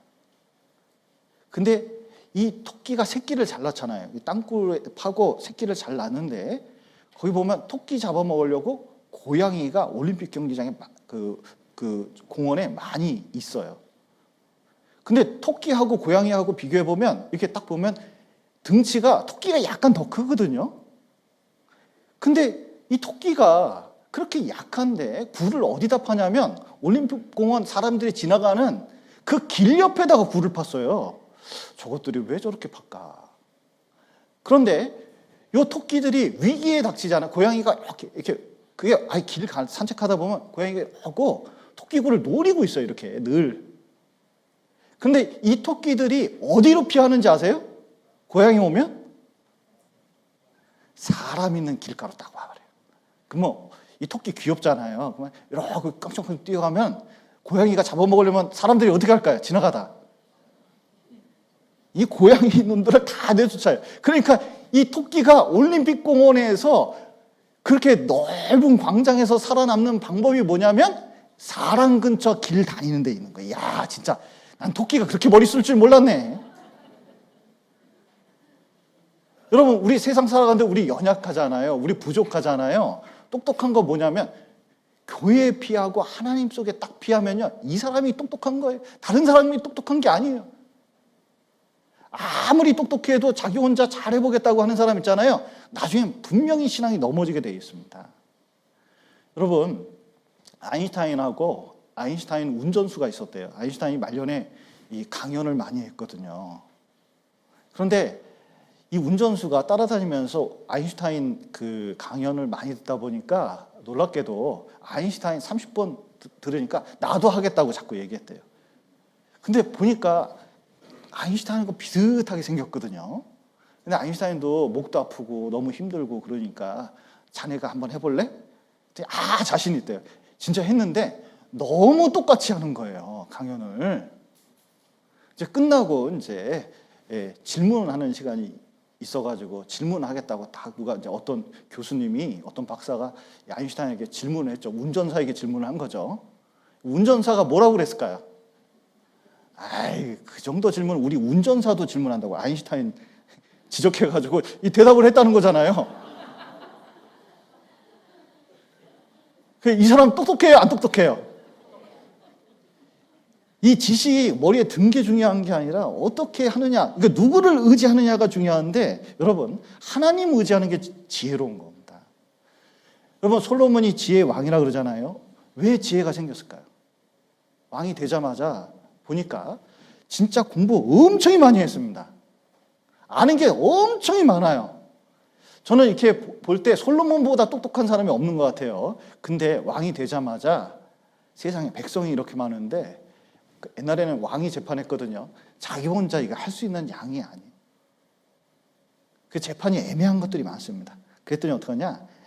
강력하게 하나님께 1,000번제를 드렸습니다. 그랬더니 하나님께서 하나님 나라를 세우기 위해서 지혜를 구하니까 지혜뿐만 아니라 수명만 빼고 부와 지혜와 모든 것을 뭐냐면 솔로몬에게 줬습니다. 그런데 그 지혜가 어떻게 나면 생명을 살리는 지혜예요. 그냥 똑똑한 거가 아니라 사람 살리는 지혜라는 게 분명한 게, 여기 창녀가 있습니다. 옛날에는 좀 못 살아가지고 과부들이 재산이 없으니까 창녀를 해서 임신을 하게 되면 이스라엘에서는 그걸로 생계를 이어나가는 창녀들이 좀 있었습니다. 그런데 둘 다 임신해가지고 아들을 그날 낳은 거예요. 둘 다 아들을 낳았거든요. 이거 얼마나 기뻤겠습니까? 근데 한 창녀는 너무 이 몸이 피곤해가지고 자다가 이게 엎어졌는데 애를 엎은 거예요. 신생아를. 애 놓고. 근데 아침에 일어났더니 애가 죽은 겁니다. 그게 죽으니까 자기가 이제 너무 고통스럽고, 아들이 나중에 커서 자기를 부양해야 되는데 아들 잃은 건 되게 큰 손해거든요. 그러니까 어떻게 하냐면 옆에 난 2번 창녀 있잖아요. 그 창녀 아들, 죽은 아들 피곤하게 자고 있으니까 싹 바꿔치기 해버렸습니다. 그 아침에 딱 일어나니까 엄마는 아기 얼굴 알까요, 모를까요? 저는 신생아 얼굴은 다 비슷하게 생긴 것 같은데 엄마는 다 알더라고요. 뭐 코가 오똑하네, 눈이 동그랗네, 애가 잘생겼네 얘기하는데 나는 아무리 봐도 잘 모르겠어요. 그런데 탁 바꿔치기 하니까 이제 난리가 난 거예요. 죽은 아이가 네 아들이다. 산 아들이 내 아들이다. 막 해가지고 둘이 분쟁이 생긴 겁니다. 근데 딴 사람이 아기를 본 적이 있어야지 이거. 그러니까 누군지를 모르겠는 거예요. 근데 그때 DNA 감식도 없고 어떻게 알 수가 있겠습니까? 솔로몬한테 딱 왔습니다. 그랬더니 솔로몬이 착 듣더니 그러면 네 거라고 주장하고 증거도 없고 어떡할까? 그러면 반틈 나누라? 칼 가져와서 반 쪼개라는 거예요. 그래서 하나씩 나눠주라 그러는 거죠. 그랬더니 자기 자식이 아닌 엄마 1번 창녀는 어떻게 써요? 나눠가지고 저것도 되지 말고 내 것도 되지 말라고. 왜 이런 얘기 했을까요? 내 자식이 아닌데다가 분쟁이 붙으니까 화가 났잖아요. 생명에 대한 그런 가치를 화가 나니까 그런 거 싹 무시하는 거예요. 그러니까 지혜가 없어요. 그런데 진짜 엄마는 어떡하죠? 아유, 쪼개지 말고 차라리 줘버리라고. 내가 양보하겠다고 엉엉 울면서 얘기하는 겁니다. 누가 봐도 누가 엄마예요? 2번 창녀가 엄마잖아요. 솔로몬이 저 애기는 죽이지 말고 저 여자한테 주고 쟤 가둬보라. 온 사방에 소문이 났습니다. 솔로몬의 지혜는 어떤 지혜예요? 사람 살리는 지혜. 여러분, 왜 그런 지혜를 받게 됐냐? 낮은 자세에서 딱 보니까 진짜 중요한 게 뭔지 알아요. 여러분, 높은 자세에 보면 자기 권위로 밀어붙일 수가 있거든요. 근데 솔로몬은 다 그 어머니 입장이 된 거예요. 여러분, 겸손은 낮추면 보여요. 높으면 안 보입니다. 여러분 보십시오. 비행기 타고 쭉 올라가면 다 보이는 것 같지만 자세히는 몰라요. 낮춰야 진짜를 모습을 볼 수가 있는 겁니다. 그리고 겸손하면 종교의 앞잡이에요. 왜냐하면 낮추니까 어떻게 돼요? 높여보잖아요. 낮추면 높이 볼 수 있어요. 그러니까 존중하니까 다른 사람도 우리를 어떻게 해요? 저럴 사람이 아닌데 자기를 높여주니까 당연히 존중하게 돼 있습니다. 그러면 그 속에서 타인이 신앙이 성장하잖아요? 그러면 그 기쁨 때문에 자기를 도와준 사람은 얼마나 귀하게 생각하는지 몰라요. 존귀 앞잡입니다. 자기를 높이잖아요? 그러면 어떻게 되죠? 다른 사람을 낮게 보잖아요. 낮게 보니까 쓸모가 없잖아요. 쓸모가 없으니까 없어질 존재처럼 생각을 할 수가 있어요. 그러면 다른 사람이 자기를 피하게 돼요. 여러분, 겸손이 존귀의 앞잡이입니다. 그래서 정말 내가 봉사를 하거나 신앙생활을 할 때 정말 필요한 건 뭐냐면 낮춰야 되거든요. 근데 우리는 낮추기가 쉽지가 않아요. 왜냐하면 우리는 아담의 본성이 있습니다. 아담은 어떠냐면 이 아담의 본성 중에 하나가 하나님과 같이 되어가 있거든요. 그러니까 하나님 같이 되어, 이게 무슨 뜻이죠? 하나님처럼 판단한다는 거예요. 자기 생각으로 판단한다는 거예요. 자기 주장이 강하다는 겁니다. 그러니까 그게 하나님 보시기엔 굉장히 악한 거예요. 그런데 그걸 어떻게 부술 수 있을까? 왜냐하면 머리카락 자라게요. 참, 난 진짜 소원이 있다면 머리카락이 안 자랐으면 좋겠어요. 이발소에 가기가 그렇게 싫어요. 그런데 이게 늘 자라듯이 뭐가 자라냐면 이 안에 교만도 자라요. 참 우리 죄는요, 가만 놔두면 무럭무럭 자랍니다. 그런데 여러분, 그걸 어떻게 자를 수 있냐? 늘 내가 하나님 앞에 있다는 걸 기억을 해야 돼요.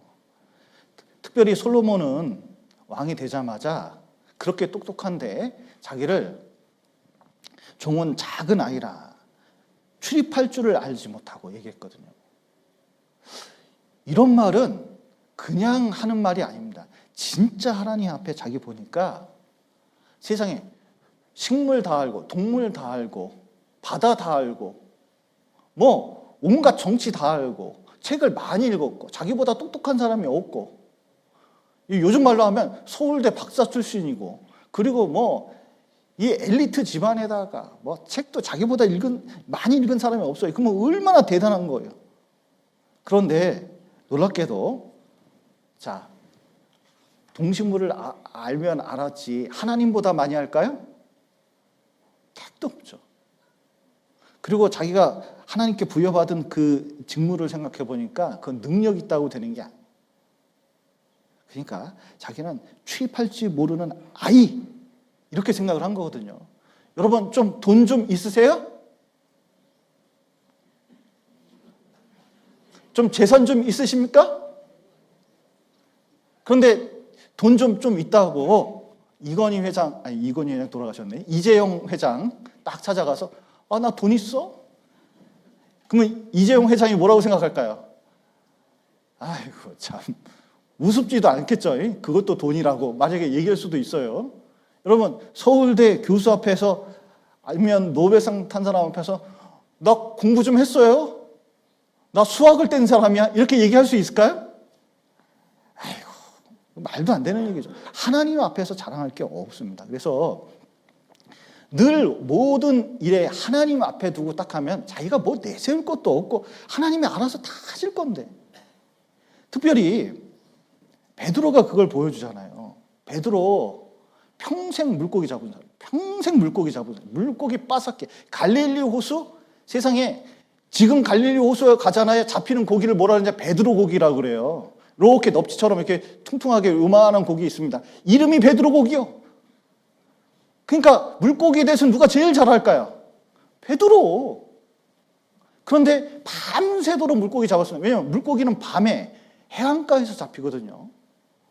근데 목수 하나가 오더니 설교 좀 하겠다고 설교 한참 했어요. 왜 설교가 그렇게 긴지 5시간 했거든요. 그럼 배 밑에서 자기 배에 띄었으니까 설교 누가 제일 많이 들었어요? 자기가 제일 가까운 데서 들었어요. 이게 듣다 보니까 뭐냐면 처음에는 긴가민가 했는데 듣다 보니까 설득이 되네. 듣다 보니까 이분이 보통 분이 아니라는 걸 알았어요. 하나님의 사람이라는 걸 알았습니다. 그러더니 점심 먹을 때 되니까 야, 배 띄어가지고 물고기 잡으러 가자. 저 바다 갈릴리 호수 중심으로 가라는 거예요. 이 한낮에 물고기가 언제 잡혀요? 밤에.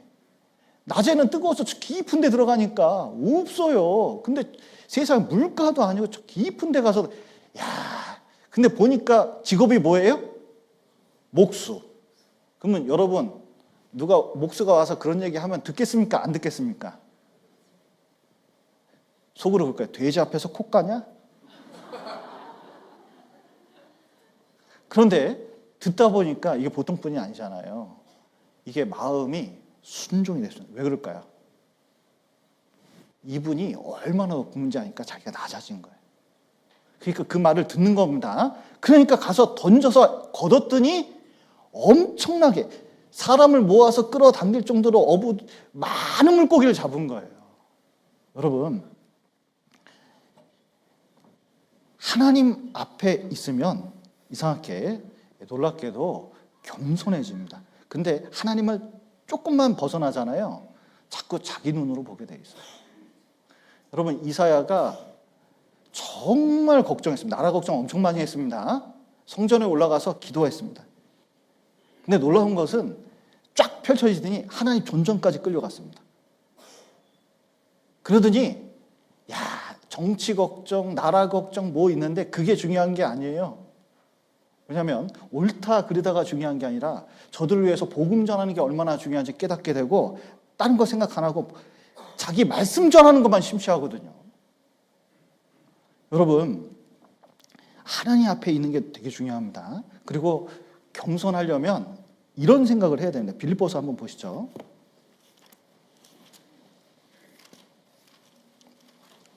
빌립보서 2장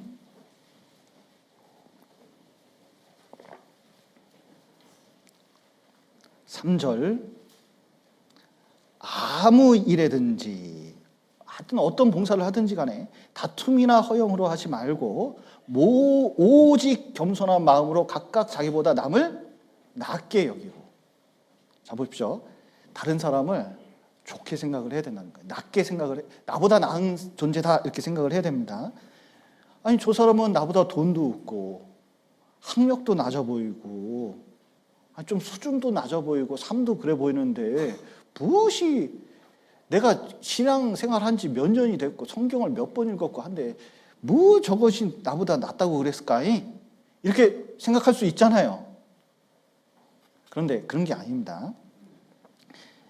다 하나님께서는 내가 없는 은사를 그 사람에게 줬다는 걸 이해할 필요가 있어요. 다른 지체는.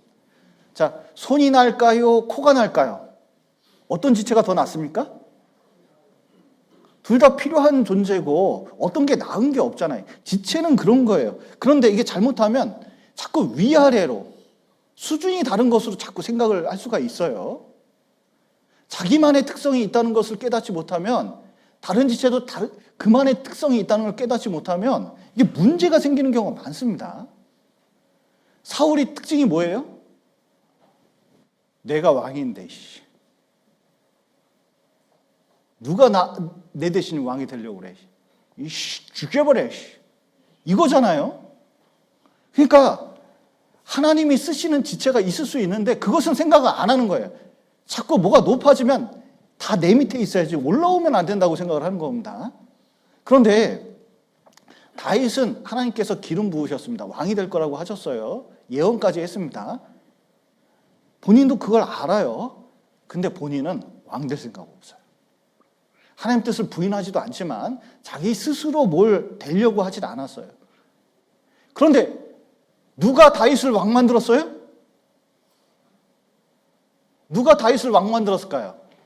놀라운 것은 하나님이 만드셨는데 정치적으로 보면 사울이 만들었습니다. 왜냐면 괜히 핍박해.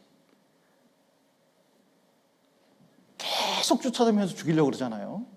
그럼 보세요. 이상하게 대통령이 누구를 엄청 핍박을 합니다. 예를 들어서 우리나라에 없는 일이죠. 대통령이 핍박하는 사람 한 사람도 없잖아요, 지금. 그런데 누구를 막 핍박을 계속 합니다. 그러면 나중에 어떻게 되는지 아세요? 아, 저 사람이 대통령의 정적이구나. 이렇게 되는 거예요. 그럼 그럼 수준이 어떻게 돼요? 대통령까지 되는 거예요. 그 희한해요. 사울이 다윗을 계속 죽이려고 그러니까 사람들이 어디에 관심 많아요? 다윗에 관심 많아요. 왜냐면 사울이 전쟁이 일어나도 다윗 잡으러 갔거든요. 자기는 의도하지 않는데 개고생을 했지만 하나님께서 다윗을 그런 식으로 높여준 겁니다. 놀랍게도 자연스럽게 된 거예요. 겸손한 사람을 하나님이 만들어주신 겁니다. 여러분, 이 교회 안에서도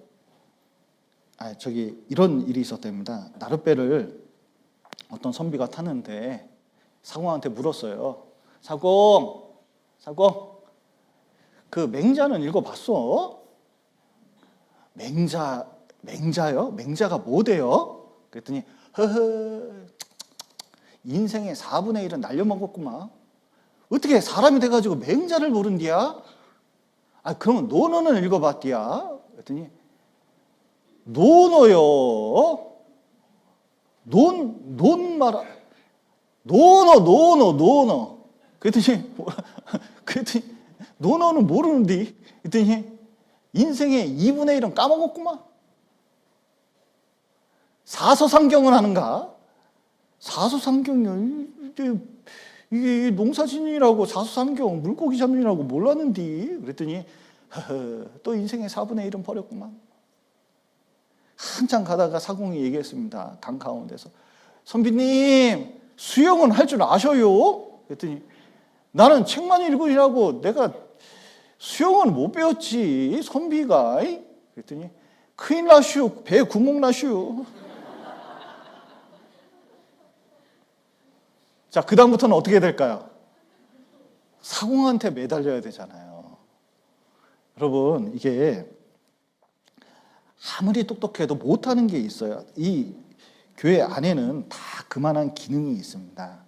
그러니까 하나님이 쓰신다는 것을 딱 보면 존중, 나보다 나은 것이 있다는 걸 늘 기억해야 돼요. 아무리 못난이처럼 보여도 그 존재 자체로 의미가 있습니다. 아들이 전화 왔어요. 군대에 있는데 삼시세끼 먹고 내가 늘 이게 똑같은 일을 반복하는데 뭐하러 이런 식으로 사는지 모르겠다고 이렇게 얘기를 하더라고요. 얘야, 너는 그 전방에 살아있는 것 자체로 의미야. 여러분, 우리는 존재하는 것 그 자체로 큰 의미가 있는 존재들이에요. 왜냐하면 하나님의 자녀이기 때문에 그렇습니다. 존중해야 돼요. 그리고 또 우리가 겸손하려면 어떻게 되냐면 베드로 전서 한번 보시겠습니다. 한 구절만 보시죠. 베드로 전서 5장 5절 다시 한번 보겠습니다. 5장 5절. 젊은 자들아, 이와 같이 장로들에게 순복하고 다 서로 겸손으로 허리를 동이라. 하나님이 교만한 자를 대적하시되 겸손한 자들에게는 은혜를 주시느니라. 예. 여기 보면 다 서로 겸손으로 어떻게 하라고요? 허리를 동이라. 이게 무슨 뜻이냐면 허리를 동인다는 것은 일할 준비를 하는 겁니다. 그리고 준비하는 거예요. 그리고 또 다른 말은 결심하는 겁니다. 뭐냐면 어떤 봉사를 하든 간에 준비하고 결심하는 게 필요합니다. 어떤 결심이 필요하냐면 주님을 위해서 살 것뿐만 아니라 겸손할 것을 결심을 해야 돼요. 왜냐면 조금만 핀트가 나가면 어떻게 돼요? 제가 스스로 봐도요, 정말 교만해요. 이게 교만이 툭툭 나오려고 그럽니다. 이게 하루에 12번도 나오려고 그래요. 그런데 정말 자기가 어떤 일을 하든지 간에 이게 낮춰서 해야겠다, 겸손해야겠다, 늘 결심하는 자세를 딱 가지고 해야 겸손해지지, 안 그러면요 자기 본성 나와버립니다. 그러면요 자기 나오잖아요. 그러면 겸손은 실패하게 돼 있어요. 그러면 일도 망치게 돼 있어요. 그렇기 때문에 겸손하려면 어떻게 되느냐, 자연스럽게 나오는 것이 아니라 이거는 큰 결심이 필요해요. 나 낮춰야겠다, 뭐든지 낮춰야겠다, 낮춰서 하자, 그러면 된다. 그래서 항상 이 겸손을 한번 결심해 보셔요. 어떤 일을 할 때든지 마찬가지입니다. 그래서 그 벤자민 프랭클린이 어렸을 때 이제 좀 급했대요. 근데 이제 문턱이 약간 낮은 데가 있었는데 급히 가다가 머리를 이게 찧었답니다. 이게 쿵 부딪혀가지고 머리 이마에 아주 큰 상처가 났나 봐요. 근데 이제 띵 하고 있는데 아이고 지나가는 사람이 얘기했다는 거. 아이고 젊은이 그 왜 급하게 뛰어가니라고. 그냥 살아갈 때 고개 숙이면서 살아가봐. 그러면은 부딪힐 일이 없어. 한마디 해줬대요.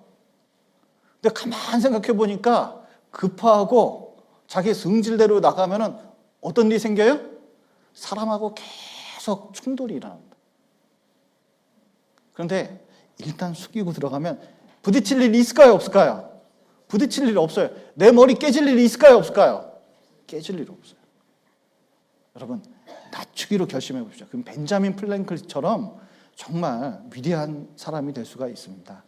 그리고 마지막으로 좀 다시 부탁드릴 것은 이번 이제 동계 수련회가 있습니다. 정말 이 동계 수련회 꼭 참석을 해주시고 꼭 웬만하면 오늘 접수를 해주셔요. 그래야 계획을 세울 수가 있고 또 그 접수가 돼야 이 의미가 있습니다. 그런데 뭐 접수 차원을 떠나서 여러분 신앙생활 하는데 첫 시간을 하나님께 먼저 그의 나라와 그의 의를 그의 나라와 그의 의를 구하라고 돼 있잖아요. 그런데 삶의 첫 시간과 마지막 시간을 하나님께 드리잖아요. 그게 의미가 있습니다. 시작이 반이에요. 그러니까 어떤 일을 할 때요. 하루 일어날 때 성경부터 읽느냐 아니냐는 엄청 큰 차이가 있습니다. 그 하루가 달라져요. 1년도 뭐냐면 하나님 말씀과 시작하느냐 교회와 시작하느냐 아니면 세상과 시작하느냐에 따라서 이게 결판이 나요. 그러니까 또 일도 끝이 중요해요. 여러분 마무리가 얼마나 중요한지 몰라요. 근데 주님과 함께 마무리 짓고 그 인생을 산다는 건 너무 중요한 일 중에 하나입니다. 그래서 동계수련회는 저는요 동계수련회 이제 많이 참여를 해봤거든요. 그 큰 교회에서 이렇게 해봤는데 코로나 끝나고 이쌍교회에서 모여서 동계수련회 하는데 동계수련회 이쌍교회 이렇게 같이 모여서 하는 이 동계수련회처럼 참 좋은 때가 없더라고요. 작년에 해봤더니 너무 은혜가 스럽더라고요. 정말 꼭 참여해 주셔서 새로운 마음으로 한 해를 꼭 시작하기를 간절히 부탁드리겠습니다. 같이 기도하시겠습니다. 사랑과 은혜가 풍성하신 하나님 아버지, 죄 가운데 있었던 저희를 주님의 피로 구원하시고 또 몸된 교회 가운데서 주를 위해서 살 수 있도록 봉사할 수 있도록 도와주신 감사드립니다. 우리가 교제를 하든지 봉사를 하든지 여러 일을 할 때 늘 겸손한 마음을 가질 수 있도록 도와주시고 또 섬기는 마음으로 할 수 있도록 도와주시고 또 주 안에서 더욱 귀한 지체로 살아갈 수 있도록 도와주시옵소서. 더욱 이 마지막 때에 구원의 역사가 우리 가운데 나타날 수 있도록 도와주시옵소서. 귀한 시간 허락하신 감사드리며 예수님 이름으로 기도드렸습니다.